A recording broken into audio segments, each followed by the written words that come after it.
सभी विद्यार्थियों का, सभी किसान लोगों का हमारे अपने YouTube चैनल एटिक27 में आप सभी का हार्दिक अभिनंदन है। आज का हमारा विषय है सोयाबीन की खेती। सोयाबीन की खेती किस प्रकार से करें, एक आदर्श तकनीकी क्या होती है सोयाबीन की, ताकि किसान को अच्छी उपज मिल सके। इस टॉपिक के बारे में हम चर्चा करेंगे। आज हम जिन किसानों को हमने पहले जब बताया था तो उन किसानों की उपज ज़्यादा से ज़्यादा अच्छी से अच्छी बढ़ी, तो उस हिसाब से हम आज बताने की कोशिश करेंगे कि अन्य किसान जिन किसानों तक हम नहीं पहुंच पा रहे हैं, उन किसानों तक भी हम अपना जो पद्धति है उसको पहुंचाकर उन किसानों की भी हम उपज बढ़ाने की कोशिश करेंगे। और ये विद्यार्थी के लिए भी बहुत महत्वपूर्ण है, क्योंकि जो विद्यार्थी पढ़ता है वो किसानों के लिए पढ़ता है, किसानों को समझने के लिए कि किसान क्या करता है, किस प्रकार से करनी चाहिए, उसमें कुछ तकनीकी ऐड करके ताकि किसान की उपज बढ़ सके। उन चीज़ों को एक कृषि विद्यार्थी जो एग्रीकल्चर स्टूडेंट होता है वो इस पर्पज से पढ़ता है। तो ये विद्यार्थी के लिए भी महत्वपूर्ण है, क्योंकि वह एज एक एक्सटेंशन वर्कर रहेगा, एज एक रिसर्च साइंटिस्ट रहेगा, एज एक प्रोफेसर रहेगा, किसी भी रूप में रहेगा, परंतु काम एग्रीकल्चर में करेगा और वह काम अंतिम रूप से किसान तक जाएगा। इसलिए विद्यार्थी के लिए भी ये महत्वपूर्ण टॉपिक है, क्योंकि विद्यार्थी की जो भी अभी जो 11वीं 12वीं बीएससी एमएससी पीएचडी जो भी Z supervisor ARO ARO AOWO या किसी भी अन्य एग्रीकल्चर सब्जेक्ट की तैयारी कर रहे होंगे, उसमें से अगर सोयाबीन में से कोई क्वेश्चन आया होगा जो हम बताएंगे आज, उसी में से आएगा या उसी में से आया होगा, ठीक है ना। तो आप सभी इस जो हमारी आज सोयाबीन की खेती के बारे में हम चर्चा करेंगे, इसको ध्यान से समझने की कोशिश करना। जैसा कि हम सब जानते हैं कि जो सोयाबीन की खेती है, एक दलहनी भी मानते हैं और एक तिलहनी भी मानते हैं। ये अपने आप में एक अलग ऑप्शन होता है, हर जगह आता है कि सोयाबीन कौन सी फसल है, दलहनी है, तिलहनी है या कोई सी भी नहीं है, या अनाज वाली है, किस प्रकार की है। ये दलहनी और तिलहनी दोनों प्रकार की हैं, और इसके अनाज के रूप में इसमें मतलब अगर बनाए तो सोयाबीन से बेसन भी बनता है, ठीक है ना। तो इस प्रकार से ये, और देखा जाए कि सोयाबीन का वैज्ञानिक नाम क्या होता है। सोयाबीन का वैज्ञानिक नाम ग्लाइसिन मैक्स होता है, ग्लाइसिन मैक्स मानते हैं। इसका ओरिजिन पहले से होता है चाइना या वेस्टर्न एशिया का, तो चाइना को ही पूर्वी एशिया कहते हैं, भारत को दक्षिणी एशिया कहते हैं, ठीक है। जो सोयाबीन की खेती अगर हम भारत के रेस्पेक्ट में बात करें तो भारत में सबसे ज्यादा सोयाबीन मध्य प्रदेश क्षेत्र में की जाती है। अगर हम राजस्थान के संक्षेप में बात करें तो राजस्थान में इसकी खेती सबसे ज्यादा हाड़ौती क्षेत्र में की जाती है। कुछ खेती मेवाड़ क्षेत्र में भी सोयाबीन की खेती की जाती है। सोयाबीन के जो बीज होते हैं उनमें लगभग 18 से 20% तक ऑयल की मात्रा, तेल की मात्रा होती है, और 40% प्रोटीन की मात्रा होती है, और 20 से 21% तक कार्बोहाइड्रेट होता है। इसमें जो प्रोटीन की मात्रा होती है ये इतनी अच्छी होती है कि इससे क्या है कि व्यक्ति जो कुपोषण का शिकार हो जाता है, अगर वो सुबह सोयाबीन का सेवन करे तो उसको कुपोषण जैसी बीमारियों से वो मुक्ति पा सकता है। तो सोयाबीन एक पौष्टिक अनाज है। सोयाबीन हमारे देश से दूसरे देशों में भी जाता है, निर्यात भी करते हैं हम उसे। तो क्या है कि हमें विदेशी मुद्रा भी प्राप्त होने के कारण हमारे आर्थिक स्थिति में भी सुधार करती है सोयाबीन की खेती। सोयाबीन की खेती हमारे राष्ट्र में बहुत बड़े ढंग से होती है। बात करें हम सोयाबीन की भूमि के लिए, कि सोयाबीन की अगर खेती कर रहे हैं तो सोयाबीन में कौन सी भूमि होनी चाहिए। देखो, आपसे मैंने कहा कि मैंने जब जलवायु पढ़ाए थे, जलवायु खंड राजस्थान के बारे में, जब हमने जलवायु एग्रो क्लाइमेटिक जोन पढ़े थे, वो एग्रो क्लाइमेटिक जोन इसी चीज को बताता है कि कौन से क्षेत्र में कौन सी फसल हो रही है, उसके लिए कौन सी माटी चाहिए, कौन सा जलवायु चाहिए, किस प्रकार का वातावरण चाहिए। वो एग्रो क्लाइमेटिक जोन में भी आपको पता चल गया होगा कि हमने जब 5 नंबर का जो हमारा लास्ट नंबर 10 नंबर में जो 5 नाम से जो एग्रो क्लाइमेटिक जोन था, उसमें हमने डोमिनेंट फसल के रूप में सोयाबीन लिखा था और इधर से संतरा लिखा था। बात हम सोयाबीन की कर रहे हैं तो वहां पर जो भूमि होती है वो भूमि काली माटी, अच्छी जल निकास वाली और कठोर माटी की आवश्यकता होती है सोयाबीन की फसल के लिए। बलुई दोमट मृदा भी चल जाती है।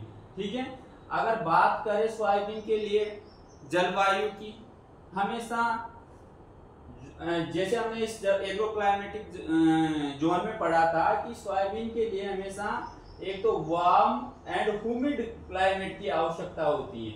वार्म एंड ह्यूमिड क्लाइमेट बहुत सारे एग्जामों में आए हुए क्वेश्चंस हैं। वार्म एंड ह्यूमिड, वार्म का मतलब नम और आर्द्र जलवायु की आवश्यकता होती है। किसके लिए? सोयाबीन की फसल के लिए आर्द्र नम और आर्द्र जलवायु की आवश्यकता होती है। अगर बात करें कि सोयाबीन के लिए हमें किस प्रकार कितना टेम्परेचर चाहिए, किस प्रकार से होना चाहिए, मतलब टेम्परेचर सामान्यतः बात करें हम 20 से 30 डिग्री सेंटीग्रेड का जो टेम्परेचर होता है सोयाबीन की फसल के लिए अच्छा माना जाता है। खेत की तैयारी कैसे करें? बात हम खेत की तैयारी की कर रहे हैं कि खेत की तैयारी करने के लिए सोयाबीन की फसल अगर हमें बोनी है तो हमें हमेशा कोई सी भी फसल बोनी हो उसके लिए हमें अप्रैल और 15 अप्रैल से 15 मई के बीच में गहरी जुताई एमबी प्लाव के माध्यम से गहरी जुताई करनी चाहिए। कम से कम 10 से लेकर 15 इंच तक गहरी जुताई करने से खेत में नमी रहेगी। खेत में जो कीट पतंगे जैसी बीमारियां होती हैं उन बीमारियों से मुक्ति हो जाता है। खेत मतलब अच्छा ऐसी बीमारियों से खत्म हो जाती है, इसलिए गहरी जुताई करनी चाहिए। ठीक है, अंकुरण परीक्षण के लिए जैसे कोई भी फसल हो, कोई भी अलग अलग फसलों के लिए अलग अलग प्रकार का अंकुरण परसेंट है। जैसे सोयाबीन के लिए अंकुरण परसेंट 70% होना चाहिए। हमारे इंटरनेशनल सोसाइटी कहती है कि 400 बीजों को लेकर 1 × 1 मीटर की क्यारी बनाओ। उस क्यारी में 45 सेंटीमीटर के गैप में कुछ बीजों को बो दो। अगर उसमें से 70% बीज या 400 बीजों में से कितने में 400 का 70% मतलब 280 बीज उग रहे हैं 400 में से, तो इसका मतलब है कि आप वहां पर क्या कर सकते हो, वो बीज को उत्तम क्वालिटी का बीज मान सकते हो, उसका अंकुरण प्रतिशत सही है, आप उसकी बुआई कर सकते हो अपने खेत में। इस प्रकार से ये एक मेथड है जिसमें ये कहा गया है कि आपको 400 बीज लेना है, वहां उनका एक मानना है रिसर्च में पाया गया है हमेशा। देखो हम बात करते हैं उन्नत किस्म की वेराइटी का। अपना आपने मैंने कहा था कि वेराइटी का रोल 20 से 25% तक उपज में पड़ता है ना। तो इस उन्नत किस्म के बारे में हमेशा हमसे क्वेश्चन भी करते रहते हैं कि कौन सी वेराइटी लाई। किसान का जो मेन पर्सन होता है वेराइटी का ही होता है। सबसे ज्यादा क्वेश्चन वेराइटी और रोग संबंधित पूछते हैं वो। तो वेराइटी देखो अलग अलग क्षेत्रों में अलग अलग प्रकार की वेराइटी है और हर समय में नई नई वेराइटी निकलती है। जो नई वेराइटी निकलती है उसके नए गुण होते हैं, वो समय के अनुसार अपडेट होती है। हमेशा हमें नई वेराइटी और अपने क्षेत्र के लिए कौन सी वेराइटी उपयुक्त है वही वेराइटी लेनी चाहिए। और ऐसी वेराइटियों की जानकारी हर जिले में कम से कम 1 KVK तो होता ही है। उस KVK के माध्यम से कृषि विभाग की संस्था के माध्यम से ग्राम पंचायत में स्थित सुपरवाइजर एक कृषि पर्यवेक्षक के माध्यम से WO के माध्यम से आप इस प्रकार की जानकारी ले सकते हो। मैं आपको वह वेराइटी बता रहा हूं जो वेराइटी प्रचलन में चल रही है, जो अच्छी वेराइटियां निकली, जो अभी भी अच्छा उपज दे रही हैं। ऐसी वेराइटी के बारे में हम चर्चा करेंगे आज। देखो हमारी पहली जो वेराइटी है JS 2172, JS 2098, JS 2069, JS 20-116, Pratap सोया 1, प्रताप सोया 2, प्रताप सोया 45, प्रताप राज सोया 24।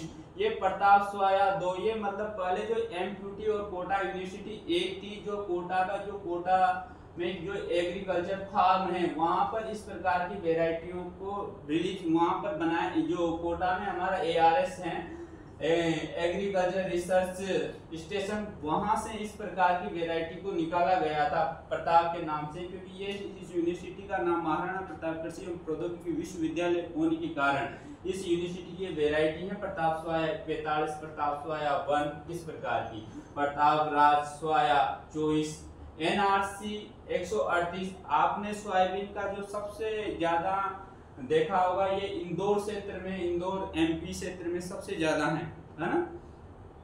तो वहां पर इसका इंस्टीट्यूट भी है सोयाबीन का बड़ा, है ना, रिसर्च वाला। तो ये NRC 138 है, जिसका दूसरा नाम है इंदौर सोया 138, NRC 42। ये MP के लिए महत्वपूर्ण वेराइटी है। NRC 138, NRC 142, NRC 138, NRC 150, NRC 152, AMS MB 518 जिसे सुवर्णा सोया भी कहते हैं, AMS 1001, JS 335, JS 9560। इस प्रकार की बहुत सारी अलग अलग प्रकार की वेराइटी हैं। कम से कम वहाँ खूब वेराइटियाँ हैं, यहाँ इनकी हजार वेराइटी होगी, परंतु इसमें वही वेराइटी मैंने लिखी है जो वेराइटी सभी क्षेत्रों में अच्छा उपज दे देती है। जो मैंने प्रताप नाम की जो वेराइटी लिखी बोली है आपसे, ये प्रताप नाम की वेराइटी हमारे राजस्थान के कोटा रीजन के लिए और हमारे जो इस मेवाड़ रीजन के लिए अच्छी वेराइटी है। जो हमने NRC नाम से जो वेराइटी बोली है, ये हमारे MP क्षेत्र के लिए अच्छी वेराइटी है। बात करेंगे हम खाद उर्वरक की। देखो, खाद उर्वरक का अपने आप में एक अलग महत्व है। खाद अनुपात जैसे NPK-S, ये S इसमें सल्फर की मात्रा भी डालते हैं, क्योंकि ये एक तिलहनी फसलें हैं। तिलहनी फसलों में हमेशा सल्फर की मात्रा आपको डालनी चाहिए, क्योंकि सल्फर की मात्रा डालने से तिलहनी फसलों की उपज बढ़ती। इनका रेशियो रहता है 20:40:20:20 kg प्रति हेक्टर के हिसाब से होता है। देखो, ये भी एक दलहनी फसल है। मैंने पहले भी बताया था कि दलहनी फसल होने के कारण, दलहनी फसल कोई सी भी हो, उनकी गांठों में राइजोबियम जीवाणु पाया जाता है, जो कि नाइट्रोजन का स्थिरीकरण करता है। इसकी वजह से दलहनी फसलों में हमेशा नाइट्रोजन की मात्रा हम कम रखते हैं, जबकि फास्फोरस और पोटेशियम की मात्रा बढ़ा देते हैं। ठीक है ना। और ये तिलहनी फसल होने के कारण इसमें सल्फर की मात्रा हम एक्स्ट्रा में देते हैं। ठीक है ना। आप इसको सिंगल सुपर फॉस्फेट के रूप में भी दे सकते हो, जिसमें भी सल्फर तत्व पाया जाए उसमें से, उसके माध्यम से दे सकते हो। ठीक है। बात करेंगे हम बीज उपचार की। बीज उपचार में ये है कि जब भी हम किसी भी फसल का बीज उपचार करते हैं तो थायरम, मैंकोजेब, जिनेम, इस प्रकार के केमिकल्स होते हैं, उनके माध्यम से अगर हम ऑर्गेनिक तरीके से करें तो जैसे ट्राइकोडर्मा विरिडी के माध्यम से कर सकते हैं। इस प्रकार से हम इनका बीज उपचार करते हैं। बीज उपचार के लिए आपको हमेशा, अगर आप थायरम या कार्बेंडाजिम बात करेंगे इसकी सोयाबीन के लिए स्पेशली। थायरम का 2 भाग और कार्बेंडाजिम का 3 भाग, मतलब पर केजी के हिसाब से 2 ग्राम पर केजी के हिसाब से इनके बीज को ट्रीटमेंट करेंगे। अगर यहाँ पर हम ट्राइकोडर्मा विरिडी लेंगे तो ट्राइकोडर्मा विरिडी की मात्रा हम यहाँ पर रखेंगे 4 से 6 ग्राम पर केजी के हिसाब से। इस प्रकार से हम बीज उपचार करते हैं। बात करेंगे हम बीज दर की। बीज दर, हर फसल की बीज दर उसके गुणों के हिसाब से हर फसल की बीज दर अपनी अलग होती है। सोयाबीन में भी अलग अलग प्रकार की वेराइटी होती है। कोई मोटे दाने वाली होती है, कोई पतले दाने वाली या बारीक दाने वाली होती है। जो बारीक दाने वाली होती हैं उनकी एक सामान्य अगर बात बीज दर की आ जाए, अगर आपकी क्वेश्चन आ जाए कि सोयाबीन की बीज दर कितनी रखी जाती है, तो आपको डायरेक्ट 75 से 100 केजी वाले ऑप्शन को या इसके अंडर जो भी चीजें आ रही हैं उसको राइट कर देना है। बात अब किसान की दृष्टि से करते हैं। अगर वो किसान के जो बारीक बीज हैं, जो मोटे बीज हैं, मोटे बीज के लिए उसको 90 से 100 केजी के हिसाब से बीजों को बोना है। अगर मोटे बीज हैं तो वो 70 से 80 केजी वाले 80 केजी बीज प्रति हेक्टर के हिसाब से बुआई कर सकता है। अगर बारीक बीज वाली बीज दर हैं तो आप वहां पर 70 से 80 केजी भी चल जाएंगे। अगर मोटे दाने वाली किस्म है तो वहां पर 90 से 100 केजी प्रति हेक्टर के हिसाब से आपकी बीज दर रहेगी। बात करेंगे खरपतवार। देखो, खरपतवार एक ऐसा सबसे ज्यादा, अगर एग्रोनॉमिक क्रॉप में या किसी भी क्रॉप में जो नुकसान होता है सबसे ज्यादा खरपतवार के द्वारा नुकसान होता है। खरपतवार के द्वारा मोर देन 30% यानी 30 से भी ज्यादा, लगभग कभी कभी तो 50% तक भी, आधा तक भी नुकसान हो जाता है ना। तो इसका नुकसान ऐसे डायरेक्ट तो दिखता नहीं है, जैसे कि बीमारी होती है तो उसका तो ऐसे दिख जाता है, कीट खा रहा है तो वो भी दिख जाएगा, पर इसका ऐसा डायरेक्ट दिखता नहीं है। क्यों? क्योंकि इसमें क्या है कि पौधों की संख्या कम हो जाती है, उपज में क्वालिटी कम हो जाती है, बीज का दाना कमजोर बनता है, बीज इतना अच्छा नहीं बनता, बीज ही नहीं बनता। इस प्रकार के सिम्टम किसकी वजह से आते हैं? खरपतवार। क्योंकि खरपतवार भी तो होता है एक पौधा ही है, पौधे में कंपटीशन होता है, तो फिर क्या है कि उसके न्यूट्रिएंट्स को ये अचीव कर लेता है। क्योंकि इसकी क्या है कि इसका गुण होता है कि ये फसलों की अपेक्षा ज्यादा इनके जो जाइलम फ्लोएम ज्यादा काम करते हैं। इस वजह से इसमें क्या है कि ये फसलों की क्वालिटी को, उसके मेटाबॉलिज्म एक्टिविटी को में इफेक्ट डालते हैं। इस कारण फसल का पौधा इतना अच्छा नहीं बन पाता है। इसलिए हमें क्या है कि खरपतवार का नियंत्रण करना चाहिए। बात सोयाबीन की करें तो हर फसल में खरपतवार का नियंत्रण अगर करना चाहे तो आप 25 से 45 दिन के अंदर अंदर आपको खरपतवार का नियंत्रण कर देना चाहिए। अगर आर्थिक स्थिति के हिसाब से उसमें सुधार करना है, अगर उसकी इकोनॉमिक यील्ड आपको अच्छी लेनी है, आर्थिक उपज अच्छी लेनी है, तो आपको उसको क्या है कि 25 से लेकर 45 दिन के अंदर अंदर अगर आप उसमें जिस भी हिसाब से आप उसमें खरपतवार का प्रबंधन करना चाहो तो ये दिन आपके लिए सफिशिएंट है। बात विद्यार्थी के हिसाब से करें तो विद्यार्थी के ऑप्शन आता है कि सोयाबीन में कितने दिनों के अंदर खरपतवार नियंत्रण करते हैं, तो वह आता है 30 से 40 दिन के अंदर खरपतवार का नियंत्रण सोयाबीन की फसल में किया जाता है। सोयाबीन की फसल का नियंत्रण अगर हम इस प्रकार से एक सस्य क्रिया के माध्यम से करें तो ये 30 से 40 दिन के बाद एक प्रथम उसमें निराई गुड़ाई की क्रिया करनी चाहिए। बुआई के 30 से 40 दिन बाद सोयाबीन की फसल में इस समय आप उसमें जो चारा रहे, जो खरपतवार रहे, उनको उखाड़ कर फेंक देना चाहिए। खुरपा के माध्यम से आप इसकी निराई गुड़ाई कर सकते हो। बात रासायनिक की करें कि रासायनिक के माध्यम से किस प्रकार से खरपतवार का नियंत्रण करें, तो हमें बुआई से पूर्व पेंडामेथालिन की 30 EC 1 kg प्रति हेक्टेयर के हिसाब से बुआई से पहले ही खेत में डाल देनी चाहिए। क्योंकि उसमें डालने से क्या, उसमें उस खेत में स्थित जो इसके बीज होते हैं खरपतवार के, इसमें दोनों ही प्रकार की खरपतवार पाए जाते हैं, पतली पत्ती वाले और चौड़ी पत्ती वाले और सफली पत्ती वाले, दोनों प्रकार के खरपतवार होने के कारण इसमें अलग अलग प्रकार की रसायनों का यूज करते हैं। अलग अलग प्रकार की वीडिसाइड का प्रयोग हम करते हैं। पेंडिमेथालिन का प्रयोग 30 EC पर kg के हिसाब से बुआई से पहले करना चाहिए। अगर अंकुरण हो जाए, अंकुरण से पूर्व भी आपको मेटासल्फोर या सल्फोमेट्राजोन का भी प्रयोग आप करें तो इससे भी फायदा होगा अगर अंकुरण से पहले कर दे। बुआई से पहले तो पेंडामेथालिन का प्रयोग करना है, अंकुरण से पहले मतलब ये करना है आपको 15 से 20 दिन के अंदर अंदर। किसका प्रयोग? मेटाक्लोर या सल्फोपेट्रोजोन का प्रयोग करना है। ये 39.6 SL इसकी यूनिट होती है। ठीक है। बात हम सिंचाई की करें कि इसमें सोयाबीन की फसल में जो सिंचाई का क्या महत्व है। सोयाबीन सिंचाई का हर फसल में अपना महत्व है। सोयाबीन की फसल एक खरीफ की फसल या वर्षाकालीन फसल होने के कारण सोयाबीन की फसल में खरपतवार का इतना ज्यादा मतलब सिंचाई की इतनी आवश्यकता नहीं पड़ती है। फिर भी अगर बरसात नहीं हुई, देखो हमारे राजस्थान के बारे में बात करें कि जुलाई से सितंबर तक लगभग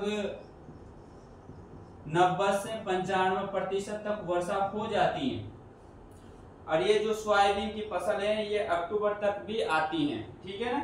कभी कभी क्या है कि हमारे राजस्थान में बरसात जल्दी ही विदा हो जाती है, इस वजह से भी सोयाबीन की फसल पर विपरीत प्रभाव पड़ जाता है। उस स्थिति में सोयाबीन की फसल में सिंचाई करने की आवश्यकता होती है। कौन सी अवस्था होती है? वो एक तो फल की अवस्था, फूल आने की अवस्था, फलने की अवस्था, दाना पकने की अवस्था। इन अवस्थाओं में अगर आप सिंचाई करोगे तो उसमें क्या है कि उपज में बढ़ोतरी होगी, उपज में कोई हानिकारक प्रभाव नहीं पड़ेगा। अगर इस टाइम आप सिंचाई नहीं करोगे तो आपके दाना बारीक हो जाएगा और कई बार तो फसल पकेगी भी नहीं, पकेगी तो दाने थोड़े बारीक निकलेंगे, उपज पर विपरीत प्रभाव पड़ेगा। इसलिए सिंचाई इन अवस्था पर आपको करनी ही चाहिए। अगर बरसात नहीं हो तब भी आपको आर्टिफिशियली पानी को खेत में तक पहुंचाना चाहिए ताकि वहां पर सिंचाई हो सके। सिंचाई का मतलब होता है आर्टिफिशियली, प्राकृतिक रूप से पशुओं को पानी पहुंचाना या पानी देना, एक उससे ही हम सिंचाई करते हैं। ठीक है ना। बात हम करेंगे कीट प्रबंधन की। कीट प्रबंधन सबसे ज्यादा नुकसान खरपतवार के द्वारा होता है। दूसरा नंबर कीट का आता है, जो कीटों के अध्ययन को हम एंटोमोलॉजी कहते हैं। ठीक है ना, कीट विज्ञान। तंबाकू की इल्ली, इसमें बहुत सारे प्रकार के कीट हैं। बात में अगर हाड़ौती क्षेत्र में करूं तो ये गडल बीटल वाला जो कीट है, ये कीट, इस कीट ने 2012-13 में इस क्षेत्र में, हाड़ौती क्षेत्र में इतना ज्यादा भयंकर आतंक कर दिया था कि वहां के किसानों की फसल तहस नहस हो गई थी, बहुत ज्यादा नुकसान हुआ था। हम पढ़ेंगे पहले तंबाकू की इल्ली। तंबाकू की इल्ली इस प्रकार का कीट होता है कि वह फसल को नुकसान पहुंचाता है, फसल की उसको पत्ती अवस्था पर ही खा जाता है और उस पर विपरीत प्रभाव पड़ता है। इसलिए अगर हमें तंबाकू की इल्ली का नियंत्रण करना हो तो वहां पर क्विनाल पोस 25 EC 1 लीटर प्रति हेक्टर के हिसाब से इसको हमें देना चाहिए। ये 1 लीटर हमेशा आपको 1000 लीटर में मिलानी चाहिए। इसकी मात्रा, इसकी बोतल आएगी क्विनाल पोस। ये जो मैंने नाम लिख रखा है इसका ये एक रासायनिक नाम है ना। मार्केट में अलग अलग नामों से कंपनी के हिसाब से मिलता है। ये हमेशा आपको 1000 लीटर में मिलाना है 1 हेक्टर के लिए। ठीक है। उसी प्रकार से तंबाकू की मक्खी, जो ये तना मक्खी, जो तना मक्खी होती है, तना मक्खी एक इस प्रकार का कीट होता है कि इसके कुछ अंडे धरती में भी रहते हैं। इस वजह से इसके जो बीजों का है, बीजों को ट्रीटमेंट करके बोना चाहिए। इसका ट्रीटमेंट हमेशा इससे ही किया जाता है, इंसेक्टिसाइड से ही किया जाता है। 4-10G 10 ग्राम पर केजी के हिसाब से, मतलब 1 किलो में 10 ग्राम फोरेट डाला जाता है, फिर उसे ट्रीटमेंट किया जाता है और फिर हम इसको बुआई करें उस समय भी हमें थायोमिथोक्सोम 30 SF का छिड़काव करते हैं उसमें फसल पर, ताकि तना मक्खी का प्रकोप फसल पर न हो, इससे बचने के लिए। अगर बात हम गडल बीटल की करें, मैं बोल रहा हूँ गडल बीटल से हमेशा क्वेश्चन आता है। ये थायोमिथोइड्स, इनसे भी क्वेश्चंस आते हैं। ये जो मैंने केमिकल ये नाम लिख रखे हैं ना, इसमें कौन सा सिस्टेमिक है, कौन से असिस्टेमिक है, कौन सी किस प्रकार की है, कौन सी कॉन्टेक्ट है, ये अलग अलग प्रकार की है। बात गडल बीटल की करें, गडल बीटल में जो थायोमिथोइड होता है, इसको रोगोर के नाम से भी जानते हैं। इसका जो व्यापारिक नाम रोगोर होता है, थायोमिथोइड 30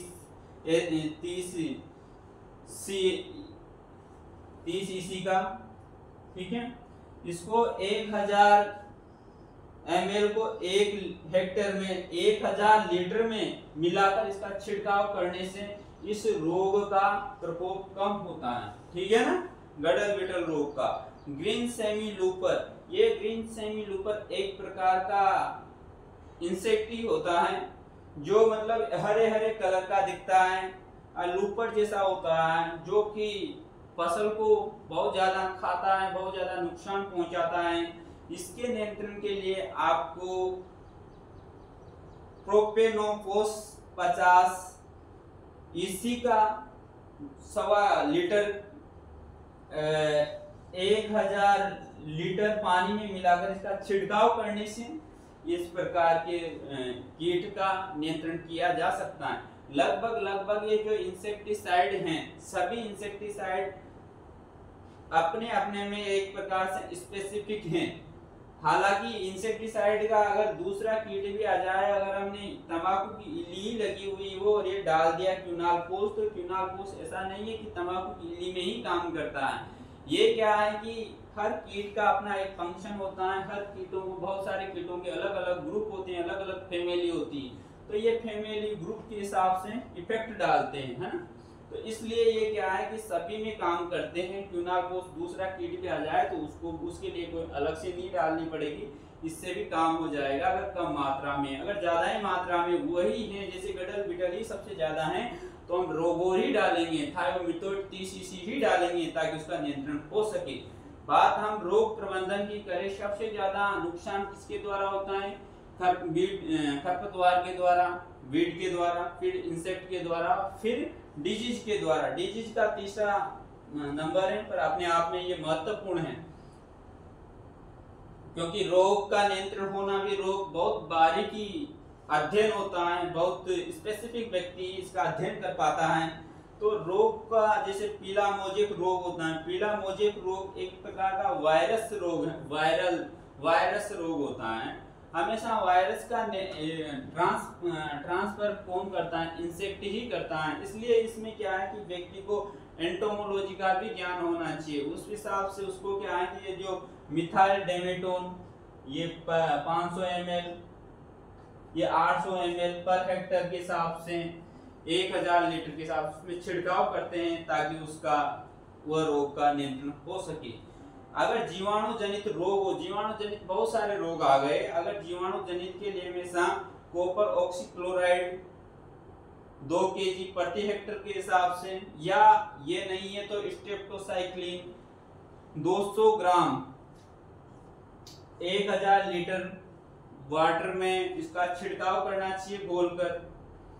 विषाणु जनित रोगों के लिए, विषाणु जनित रोग होते हैं वह भी क्या है कि ट्रांसफर होते हैं। ये फिलामोजिक रोग एक प्रकार का विषाणु जनित रोग ही है। इसी प्रकार से वायरस होता है, मतलब वायरस, विषाणु को वायरस ही बोलते हैं। ये थायमिथोइड की आपको आधा लीटर की एक बोतल लेनी है, वह 500 से 600 लीटर पानी में मिलाकर उसका छिड़काव करने से विषाणु जनित रोग जितने भी हो सभी का नियंत्रण हो जाता है। पत्ती धब्बा रोग, पत्ती में धब्बे धब्बे पड़ जाते हैं, इस प्रकार के रोग के नियंत्रण के लिए आपको 1.25 kg मैंगो जेब इस प्रकार से धरती में बुआई के समय ही, बुआई से पहले ही उसमें छिड़क देना चाहिए। अगर ऐसा करने से पत्ती धब्बा रोग का प्रकोप नहीं होगा। अगर फिर भी होगा तो फिर आपको थायोफेनेट मिथाइल का छिड़काव करना चाहिए। इसका छिड़काव करने से क्या होगा? ये रोग नहीं होगा। बात हम कटाई की, गहाई की करें, कटाई, अगर फसल की कटाई किस पर कब करनी चाहिए? हमेशा अगर सोयाबीन की फसल 75% तक उसकी फलियां पक जाए, पीले पीले कलर की हो जाती है, 75% तक की फलियां पक जाए, उस समय क्या है कि हमें कटाई करना प्रारंभ कर देना चाहिए। और उसके 5 से 8 दिन बाद, कटाई करने के 5 से 8 दिन बाद या 5 दिन के अंदर अंदर उसकी थ्रेसिंग भी कर लेनी चाहिए। थ्रेसिंग अगर हम करें तो थ्रेसिंग करते समय जो थ्रेशर की जो आरपीएम नाम से उसकी जो बढ़ने की जो साइज होती है, उसको अगर आप 300 से 400 तक रखोगे तो आपके जो दाने हैं वो दाने फूटेंगे नहीं, दाल में परिवर्तित नहीं होंगे, यानी क्वालिटी उसकी बनी रहेगी। इसलिए उसको मतलब 300 से 400 आरपीएम में ही उस थ्रेशर को चलाना चाहिए ताकि अच्छी।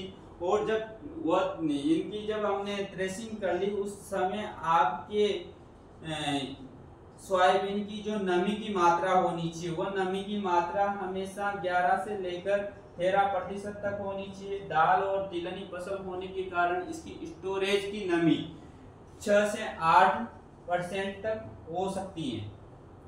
ठीक है।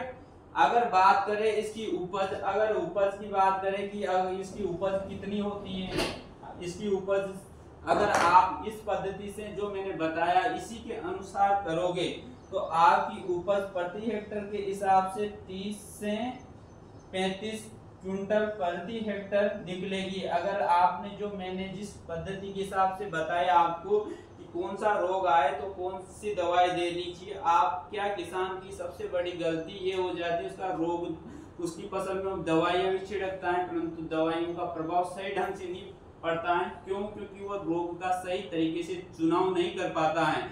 इसकी वजह से क्या है कि गलत दवाई गलत रोग पर असर नहीं डाल सकती, उतना असर नहीं डाल सकती जितना सही दवाई सही रोग पर असर डालेगी। जो दवाई जिस रोग की होगी वो उसी दवाई उसी रोग में काम करेगी। इसलिए क्या है कि आपको जो मैंने समझाया उसी के अनुसार समझना है। जो मैंने यहाँ पर जो दवाइयों के नाम लिखे हैं ये रासायनिक नेम है। मार्केट में जो दवाइयाँ मिलती हैं वह कंपनी के नाम के अनुसार मिलती हैं, बट उनका जो कंपोजिशन होता है वो ऐसा ही होता है। ठीक है, ये मैंने जो ये उपज बताया आपको इसी के हिसाब से उपज ये उपज निकलेगी आपकी। ठीक है, तो इस हिसाब से आप अपनी फसल करना। अगर आपको ये विद्यार्थी को मैंने इस प्रकार से समझा दिया कि उसका प्रैक्टिकल हुआ, क्योंकि जो मेरी शिक्षा हुई है वो एज अ प्रैक्टिकल के हिसाब से हुई है। क्योंकि जिस कॉलेज में मैं पढ़ा हूँ SKNCO जोबनेर में, वहाँ पर मुझे पूरा प्रैक्टिकल, ऐसा कोई सब्जेक्ट नहीं था जिसका मेरे को प्रैक्टिकल ना करवाया हो। इसलिए मेरे को क्या है कि प्रैक्टिकल करते हुए बताना बहुत अच्छा लगता है, इसलिए मैं हर चीज़ को प्रैक्टिकल के हिसाब से ही समझाता हूँ, है ना। तो इसलिए आपको क्या है कि ये प्रैक्टिकल के हिसाब से समझोगे तो आपको हमेशा याद रखोगे। तो विद्यार्थी को भी मैंने विद्यार्थी के भी जितने भी क्वेश्चन आएंगे वो इससे बाहर नहीं आएंगे, है ना। बात इसमें विद्यार्थी के ऐसे गुणसूत्र संबंधित भी आ जाते हैं, तो इसमें गुणसूत्रों की संख्या 40 होती है, तो n बराबर 40 होती है, n बराबर 20 हो जाएगी, है ना। इस प्रकार से ओरिजिन पहले बता दिया, वैज्ञानिक नाम बता ही दिया, ठीक है ना। और जितनी भी जो खरीफ वाली फसलें होती हैं उसमें EPGL प्रकार का अंकुरण पाया जाता है ना। एक उदाहरण, एक अपवाद है क्या, अरहर, जिसमें हाइपोजिल प्रकार का अंकुरण पाया जाता है। यही सामान्य क्वेश्चन बनते हैं। अगर फिर भी आपको ऐसा लगे कि हमारे ऐसे कोई क्वेश्चन बन रहे हैं जो आपने बताए नहीं आए हमारे समझ में और आपके बताने में कोई हमारी कमी रही हो तो मुझे ज़रूर बताना, क्योंकि मुझे बुरा नहीं लगता। आप बताओगे तो मेरे अंदर सुधार होगा, मैं अपनी सुधार करने के लिए ही तो ये वीडियो बना रहा हूँ, ठीक है ना। तो आप बताना, अगर कोई आपका ऐसा क्वेश्चन रहे आप पूछ भी सकते हो, कुछ सलाह भी दे सकते हो, कुछ धन्यवाद भी दे सकते हो, जैसा आपको उचित लगे वैसा। ठीक है, धन्यवाद।